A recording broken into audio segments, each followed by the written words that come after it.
Bismillahirrahmanirrahim. Assalamualaikum warahmatullahi wabarakatuh. Wahai anak-anakku, murid-muridku yang senantiasa dirahmati oleh Allah SWT. Marilah kita lanjutkan pelajaran kita, ngaji belajar urip. Kali ini kita membahas mengenai Hakul Mubin, kebenaran yang nyata. Bagi para pencari kebenaran, pertanyaan-pertanyaan tentang hakikat hidup dan kehidupan. Siapakah Tuhan itu? Apakah Tuhan itu? Tuhan itu di mana? Benarkah Tuhan itu kuasa? Benarkah hidup itu sementara? Pertanyaan-pertanyaan seperti ini pastilah bukan hal-hal yang asing, termasuk pertanyaan siapakah sebenarnya aku? Sebelum lahir siapa aku? Setelah lahir siapa aku? Dan setelah mati siapakah aku? Dan selama belum memperoleh jawaban yang memuaskan, pertanyaan-pertanyaan tersebut tidak akan dapat kita lupakan. Hanya cuma kadang-kadang tertunda untuk sementara waktu. Namun bila suatu saat muncul lagi, dan mungkin seringkali sudah memperoleh jawabannya. Mengapa hal-hal seperti ini seringkali terjadi? Mungkin pesan moralnya adalah innal huda hudallah. Sesungguhnya petunjuk adalah petunjuk dari Allah Subhanahu wa ta'ala. Jika suatu pertanyaan sulit langsung memperoleh jawabannya, dikhawatirkan seseorang dapat menjadi bangga diri, bahkan mungkin sombong karena merasa pandai, merasa benar, dan merasa tahu jawaban dari pertanyaan yang sulit. Sedangkan menurut Al-Quran, pertanyaan siapakah sebenarnya aku? Atau aku yang sebenarnya? Jawabannya sebagaimana tercantum di dalam surat Toha 14. Sesungguhnya aku ini adalah Allah. Tidak ada Tuhan selain aku. Maka sembahlah aku dan dirikanlah sholat untuk mengingat aku.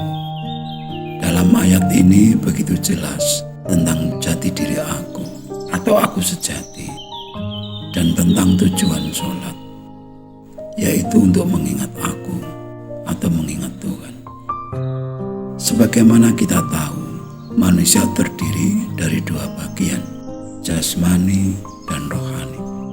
Dan jasmanilah yang tampak oleh mata atau dapat diindra, sedangkan rohani itu tidak nampak. Hal inilah yang sering membuat kita lupa dengan apa yang tidak tampak oleh mata lahir kita. Padahal kita memiliki 3 mata atau penglihatan.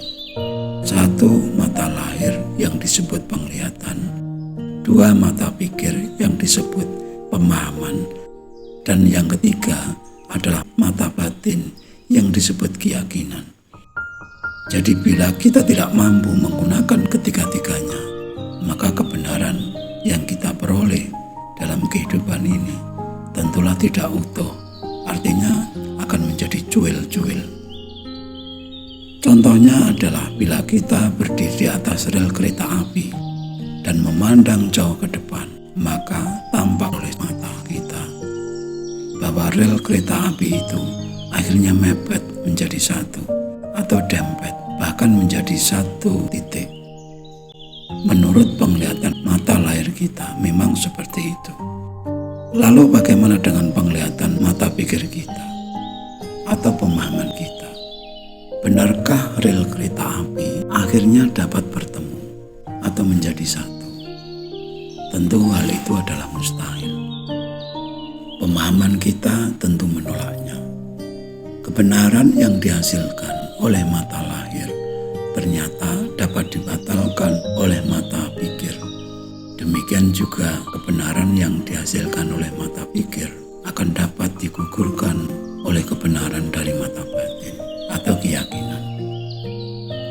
Bila kita melihat segelas kopi di atas meja yang kurang lebih berjarak 1 meter dengan kita, dapatkah kita memahami atau mengetahui kopi itu manis ataukah pahit?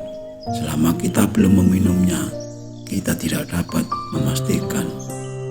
Tidak ada keyakinan bahwa kopi itu manis atau pahit. Selama kita belum merasakannya, kita tidak akan pernah yakin akan rasa kopi tersebut. Hal seperti ini patut untuk kita renungkan agar dapat mencari hakikat kebenaran. Kita tidak dapat menggunakan satu mata saja. Bila kita berdiri di depan cermin besar, minimal seukuran tubuh kita, cobalah ajukan pertanyaan, siapakah kamu? Ternyata yang menjawab adalah aku. Aku yang berdiri di depan cermin, bukan yang di dalam cermin. Karena kamu tidak bisa mengatakan dirimu kamu. Kamu akan mengatakan dirimu adalah aku. Apa artinya itu? Di situ ada dua aku. Aku yang asli, yaitu yang di depan cermin. Dan aku yang palsu atau aku bayangan yang ada di dalam cermin. Sebagai tolak ukur kepahaman kita tentang aku raga dan aku jiwa. Daun pisang yang bergoyang-goyang diterpa angin. Bukankah sebenarnya daun itu tidak dapat bergerak? Secara kasat mata, daun itulah yang bergerak. Sedangkan secara pemahaman, anginlah yang menggerakkannya. Demikian juga bila kita melihat orang yang sedang berjalan. Yang kita lihat berjalan adalah yang digerakkan, yaitu tubuh atau raga. Sedangkan yang menggerakkannya adalah roh yang ada di dalamnya. Bukankah bila roh telah keluar dari tubuh atau melayang, tubuh tidak dapat berjalan? Bukankah hal ini menjawab siapakah yang sebenarnya hidup? Rohlah tentunya. Bahkan yang diseru untuk kembali kepada Tuhan adalah jiwanya atau ruhnya. Wahai jiwa yang tenang, kembalilah kepada Tuhanmu dengan ridho dan diridhoi. Namun jangan lupa, tanpa raga, jiwa atau roh tidak dapat dikenali.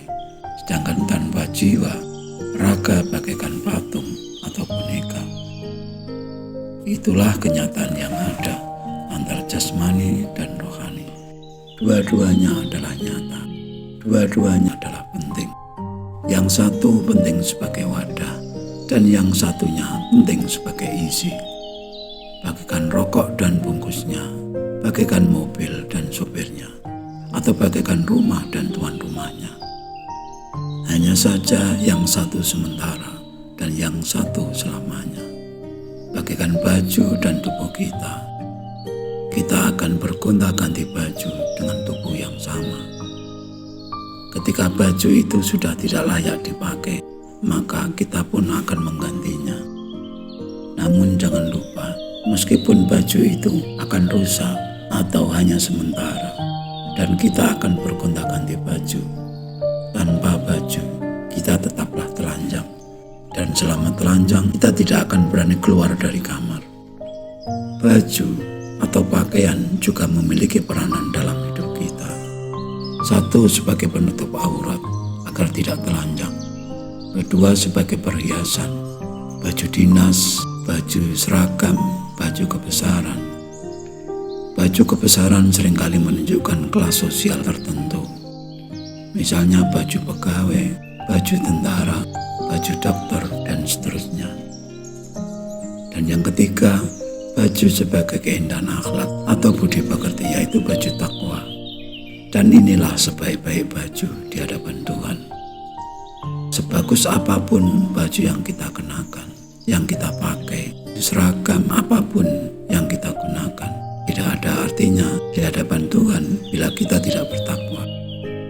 Bukankah yang paling mulia di hadapan Tuhan adalah yang paling bertakwa? Sedangkan makna lain dari takwa adalah berfungsi. Sebaik-baik takwa adalah sebaik-baik berfungsi, baik bagi diri sendiri maupun orang lain. Bahkan rahmatal alamin adalah sebesar-besarnya memberikan fungsi atau manfaat bagi alam semesta. Dapatkah semua itu terlaksana tanpa diri sejati, tanpa kebenaran yang nyata? Dapatkah semua itu terwujud tanpa kembali ke fitrah? Dan tentu fitrah manusia adalah jiwanya atau rohaninya yang merupakan percikan terkecil dari yang maha rohani. Bukankah demikian? Itulah kebenaran yang nyata, hakul mubin. Kebenaran alam semesta, kebenaran Tuhan. Sekian dulu wajangan yang mohon maaf atas segala kekurangan. Semoga selalu bermanfaat. Dan marilah berdoa bersama. Ya Allah, mudahkanlah jalan pengabdian kami kepadamu. Amin, amin, amin. Ya Rabbal Alamin. Wassalamualaikum warahmatullahi wabarakatuh.